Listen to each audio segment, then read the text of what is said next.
Bonus द्यायला वेळ लावल्याने संतापलेल्या ग्राहकाने मेडिकल चालकाला बेदम मारहाण केल्याची धक्कादायक घटना डोंबिवली पश्चिम परिसरात घडली आहे। या मारहाणीत मेडिकल चालक गंभीर जखमी झाला असून अशोक दुबे असं त्याचं नाव आहे।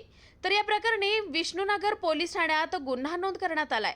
तक्रारीनुसार पोलिसांनी राजू धोत्रे या तरुणाविरोधात गुन्हा दाखल करत त्याला अटक केली आहे। इथे एक राजू धोत्रे म्हणून एक क्रिमिनल माइंडेड आहे। तर तो मला 6 महिन्यापूर्वी पण मारहाण झालेली आणि नेमकीच म्हणजे सारखंच त्रास देणं त्याचं चालूच होतं। आणि परवा दिवशी नेमकं 22 तारखेचा रात्री 9:30च्या सुमारास दुकानात घुसला, माझ्या काउंटरला तोडफोड झाली, काउंटरचं पूर्ण नुकसान करून दिलं। त्याच्यानंतर ही पूर्ण मारहाण केली, मला बरेच म्हणजे मुक्का मार किंवा इतर मार पडायला लागला। आणि मला एकदम डोळे हा माझा लेफ्ट भाग पूर्ण सुन्न झालेला, एकदम मला आता पण एकदम जड सारखा वाटतोय आता हे।